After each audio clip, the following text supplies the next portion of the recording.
Hey everyone, it's Hadar. Thank you so much for joining me. Today we are going to talk about the most common pronunciation challenges Hindi or Urdu speakers face when speaking English. If you are not a Hindi or Urdu speaker, then this video is still for you because a lot of the challenges that I'm going to discuss today are relevant for other speakers too. We are going to talk about the challenge, how to overcome it with a lot of tips for effective practice. If you don't know me, my name is Hadar. Hi, I'm a non-native speaker of English and I am here to help you speak English with clarity, confidence, and freedom. And if you want to get more resources to help you on this English journey, come on over to my website, hadarshemesh.com, or come meet me on Instagram at hadar.accentsway. And I promise you are going to have a lot of fun. Okay, let's get started with the 10 most common pronunciation challenges for Hindi and Urdu speakers.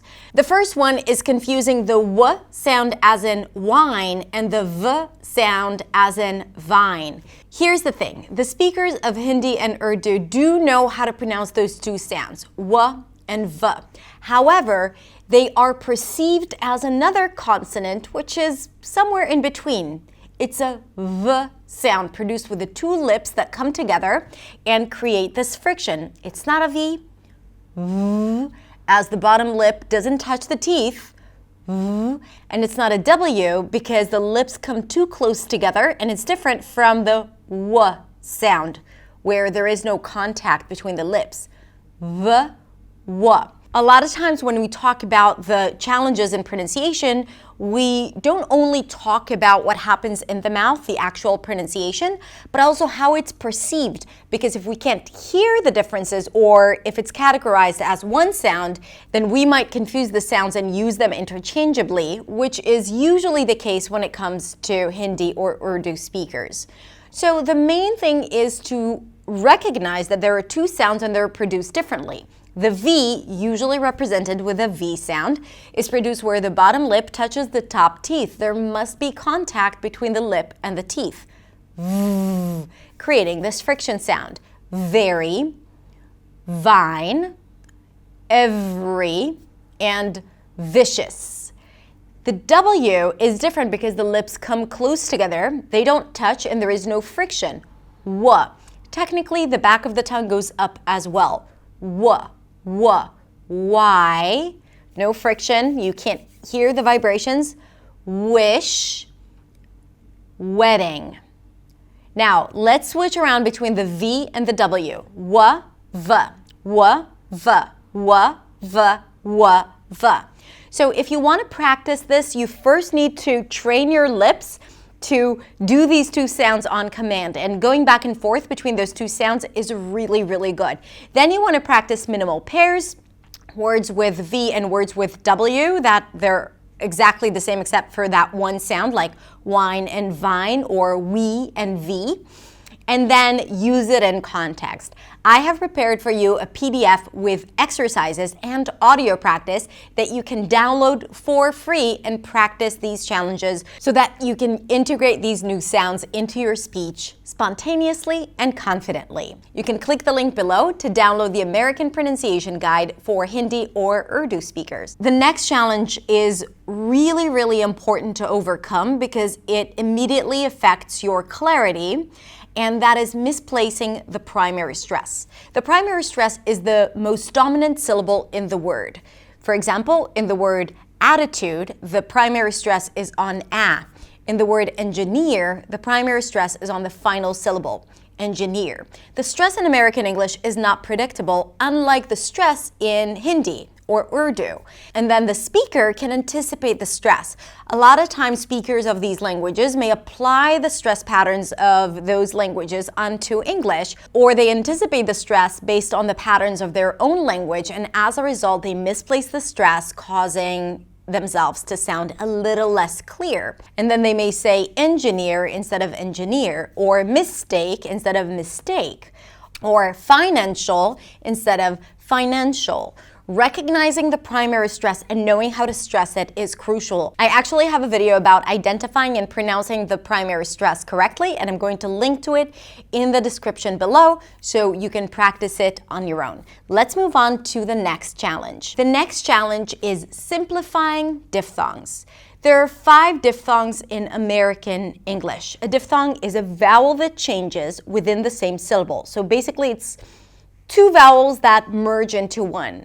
The I as in my, A as in day, ow as in now, O as in go, and oi as in toy.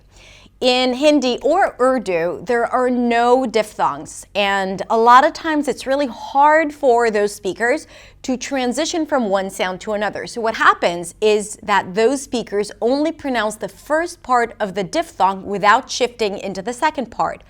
Go, only, way instead of way, vacation instead of vacation. And by the way, this doesn't only happen with speakers of Hindi and Urdu, it happens in many other languages too. So ask yourself, is this something that you do as well if you don't speak those languages? So the idea is to recognize that there is a change that needs to happen within those diphthongs. Oh, go, and not go. Won't, and not won't, right? Because then it's going to sound like a different word. Won't. I always love imagining adding a little W at the end for the O as in go, or a little Y sound for the A as in day, like late, or patience and not patience, patience, or focus with the W sound, right? So you really want to think as if you're adding another sound, and sometimes deliberately adding those consonants can really, really help. Drill words, practice the words separately, say them again and again and again, record yourself, make sure that you hear the transition, and then use those words in context. First, plan it, and then try to use it intentionally when speaking freely. And if you want more tips, then make sure to download the American Pronunciation Guide for Hindi and Urdu speakers. The next one, and this is really interesting too, is applying the intonation patterns of Hindi, Urdu onto English. Here's the thing, in Hindi, Urdu, stress is expressed by higher pitch. So every time a word is stressed, the pitch goes up. Now in Hindi, Urdu, there are many words that are stressed. Almost all content words are stressed in a sentence, maybe except for the last one, as well as almost all words with one syllable. That creates a pattern with a lot of stresses, a lot of pitch lifts. In American English, the pitch goes up only for the operative words, the one word that sticks out the most. There are variations, but not too many stresses within one sentence. When Hindi Urdu speakers apply those stress patterns into English, it causes many different words to be stressed, even words that are not supposed to be stressed, like function words like on, in, at, could, would, should, and even words that are less important for you to deliver the message. In American English, only content words are stressed, and not all content words, only the content words that help you deliver the message. And when many words are stressed, it's hard to figure out what you're trying to say, what exactly your point is, what is the main message, and it takes a little longer for the person to process what it is that you're saying. Or it also might create confusion or misinterpretation because they might interpret it the way they see it and not how you meant it to be and sound. Because again, we think that we're doing something, but we're using the patterns of our native language, and then it might be perceived as different by listeners who don't speak the same language as we do. In this case, native English speakers. So it's really important to first understand that not all words are stressed in English. Actually, we want to tone it down and only think of 1 or 2 key words in a sentence where the pitch goes up significantly. And then all the rest kind of have the same pitch with mild variations between, more important words and reduced words, like function words. I have a video about intonation, and actually I have several videos about intonation and stress that I'm going to link in the description and in the pronunciation guide. The next one is breaking consonant clusters. A consonant cluster is a sequence of several consonants p, k, ts, sh, that appear within the same syllable or within the same word, like texts and street and ribs, right? These are clusters. Now, Hindi and Urdu don't allow a lot of consonant clusters in words. And this is why when speakers try to say words with clusters, and they don't think about it, automatically the mouth kind of wants to break those clusters because they don't exist in their native language. They're not allowed. And then you may see situations where the word sleep might be pronounced as sleep with a schwa in the middle, or asleep, or even dropping consonants, and then the word cost may sound like costs, right? Dropping the T at the end. So recognizing this is really important, understanding what your mouth needs to be doing for every single consonant, because pronouncing the consonant itself is not a challenge. The challenge is putting those consonants together. So just transitioning from one consonant to another slowly, again and again and again, knowing exactly what you need to do to produce the sound is key. And then you do it again and again and again and again, paying close attention to word endings or beginning of words that have a lot of consonants in them. Again, I do think that awareness is the secret here. And again, you'll get lists of words with the audio in the guide. The next one is the pronunciation of the R sound. In Hindi Urdu, there is no sound as in English. The R in Hindi Urdu, actually there are several, is either a trill, r, a flap, ra, when it's between certain sounds. There's also the retroflex R, where the tip of the tongue goes up and the bottom of the tongue touches the upper palate, ra, ra, ra. And there is the aspirated retroflex R, where the bottom part of the tongue touches the upper palate, air pressure is building up, and everything is released with a puff that I'm not even going to try and pronounce it because it feels impossible to me. But still I'm going to try and pronounce it. Da, da, no, da, da, da, da, da. Anyway, I need to take some Hindi lessons. Any volunteers? Let me know in the comments. So in each one of those R's, the tip of the tongue touches the upper palate. And in American English, the tongue doesn't touch the upper palate, it's pulled back. And this is the main thing I want you to practice or focus on, where there is no contact and you can stretch the sound and hold it out forever, for as long as you have breath.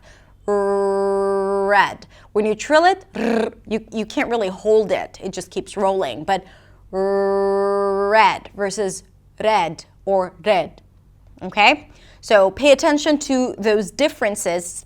I do think awareness is key. Now, I have to say that there are many different dialects in those languages, and we need to take that into consideration, and some sounds do exist, and some of the challenges that I'm talking about are not going to be relevant for everyone.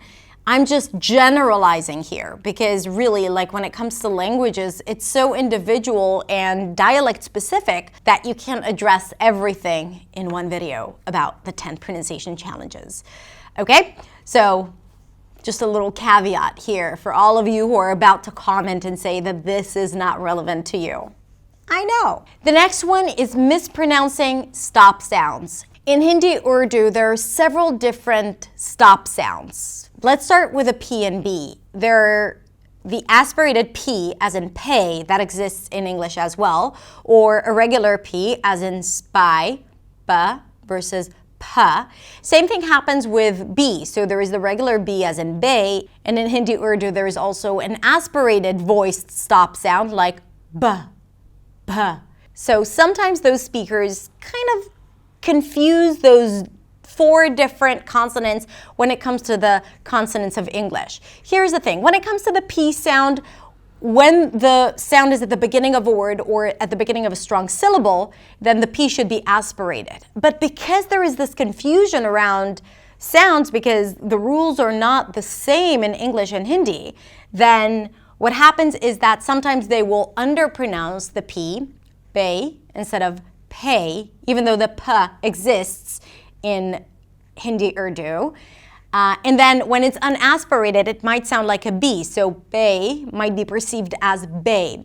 And then they sometimes might aspirate the B sound, and that sound doesn't exist in English, like pay, pay. Again, it's probably not the exact pronunciation, but if you speak those languages, I hope you know what I'm talking about, okay? And let me know in the comments how close I was to those pronunciations. Another challenge is the T and the D, the pronunciation of those two sounds. In American English, the T and the D are produced with the tip of the tongue that touches right behind the teeth. T and D. The T is usually aspirated. That means that there is a lot of air that comes out with a T. T. Time. In Hindi and Urdu, the T is pronounced slightly differently as the bottom part of the tongue touches the roof of the mouth, da, da, da, and it's not always aspirated. So then the word time might sound like dime, dime. Same thing with the D, day, da, da, day, day. The quality is a little different. The word is usually very clear, but when it comes to underpronouncing the aspirated sounds like dime instead of time, the T might actually be perceived as a D. And I do think that shifting the placement a little bit might help the sounds sound a bit more crisp in English. So make sure that the tip of the tongue, this part, touches right above the front teeth on that little bump. It's called the alveolar ridge. T, t, t. I like to think of these sounds as, you know, hearing raindrops on the window. It's really crisp and clear. T, t, t, da, da, da. And in general, we want to pay attention to these aspirated sounds like time, pay, cake. Even though they exist in Hindi, Urdu, most speakers don't actually apply these aspirated sounds when they're supposed to be used in English. So remember that you want to use these aspirated sounds when the P, T, and K appear at the beginning of words and at the beginning of strong syllables. And of course, I'm going to link to more videos about this in the description below. The next one is mispronunciation of the th and the, as in they and think. Here's the thing, in Hindi and Urdu, there are two consonants that are very similar that are produced with the tip of the tongue and the teeth. And these are the aspirated dental T and D. They sound something like this, tha and dha. So the air is blocked.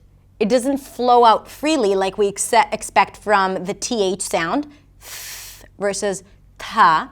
Yet they're often confused, especially because the tongue is already on the teeth, so it feels right, and the air makes it seem like a TH, but it's not the same sound. It may still be perceived as a T or a D, and then the word thanks might be perceived as tanks with a T versus thanks with a TH.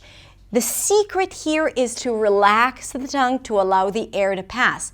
Tha, again, you should be able to stretch it forever. And now it's not this abrupt sound that is released all at once. A great tip here would be to put your palm in front of your face and to feel the air coming out continuously.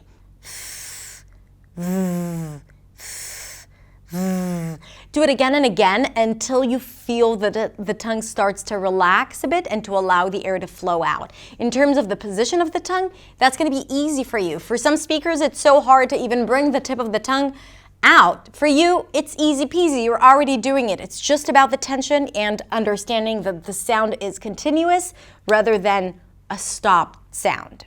Okay? And again, you'll find all the drills and the words and everything in the pronunciation guide. The next one is merging vowel pairs. In American English, there are similar vowel pairs like sheep and ship, e, pool and pull, u, bed and bad, a. In those languages, those vowels are perceived as one vowel somewhere in the middle. So both vowels might be pronounced the same, sheep, sheep, pool, pool, bed, bed, instead of those nuances that you've just heard. So the way to understand those sounds, and I have videos about each one of those pairs, and we're going to link to it below. I don't want to overwhelm you with the explanation. You can check out the videos. afterwards, but remember that there is a distinction between those two sounds. And first, you really need to hear it.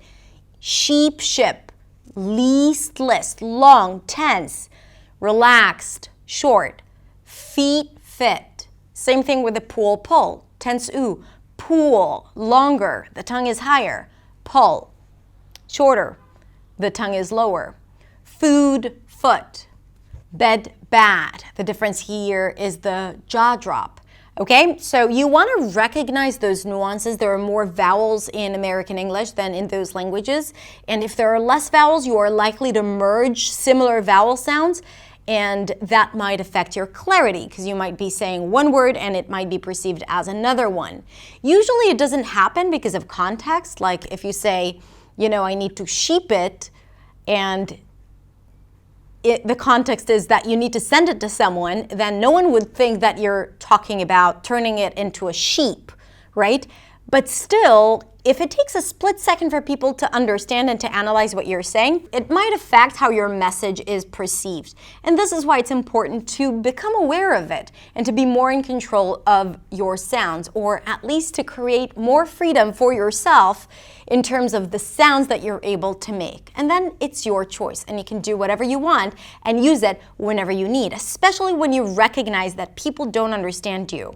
Remember, mastering new sounds and understanding the pronunciation of English is a tool for you to get what you want and to be clear and to come across in a clear way, in a way that people want to listen to you and people want to respond to what you have to say. So ultimately, it's all about you and the power that you have when you communicate in English. And as a side note, it doesn't mean that it needs to be perfect. It doesn't mean that it needs to be accentless, because there is no such thing. It doesn't mean that you need to sound like a native. It just means that these are tools that are going to help you feel more confident and also deliver a clear message. The last one is the pronunciation of the j sound, as in vision. The j sound doesn't exist in Hindi Urdu, and therefore a lot of speakers might substitute it with a sound that does exist or that is easier to pronounce.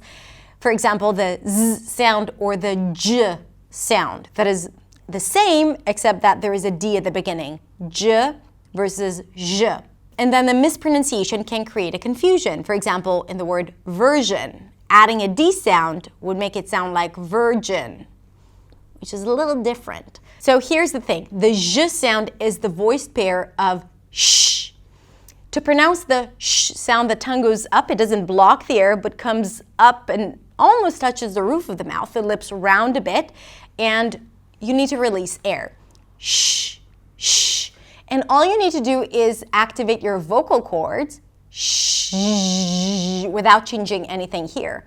Sh, sh, sh. Another way to get to this sound is to pronounce the j sound that might be easier, and then to pause and continue from where you stopped. J, j, j, without that block that we add by adding the d sound before. J, j, j. You're already making the sound. You just need to recognize what the tongue is doing when you hear the j sound, when you disassociate it from the d at the beginning.